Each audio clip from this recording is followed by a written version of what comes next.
ang gospel po may mga mahalagang salita na nakapaloob. Una po, yung gospel na yan, merong Diyos na gumawa ng kadakilaan upang ang tao ay magkaroon ng katubusan.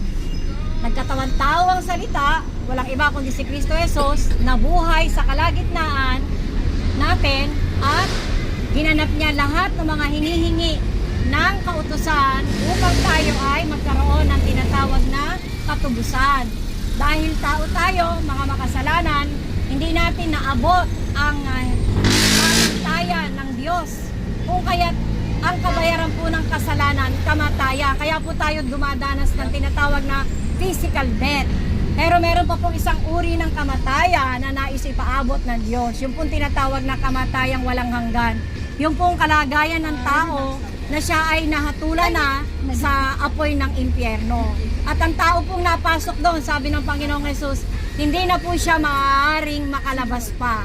Kapag ang tao nahatulan, ang kanyang espiritu nahulog na sa apoy ng impyerno, hindi na po siya makakalabas pa. Dahil sabi po, ang impyerno may pintuan papasok, ngunit wala ng pintuan upang makalabas pa ang espiritu ng tao na nahatulan na. Ang gospel po, nakapaloob din po yung kanyang kamatayan. Si Kristo ay namatay, si Kristo ay inilibing, at si Kristo ay muling nabuhay. Yan po yung tinatawag na gospel.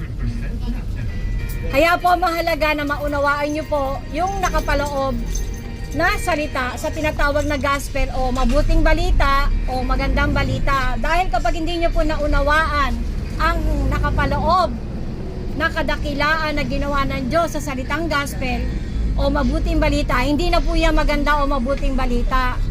Dahil dyan po nakapaloob ang kaligtasan ng tao.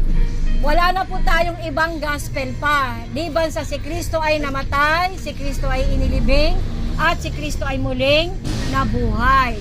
Kaya po kung nais nyo po maunawaan yung kadakilaang ginawa ng ating Panginoong Jesus para sa kayong katubusan, pupunta ka po sa kanyang salita.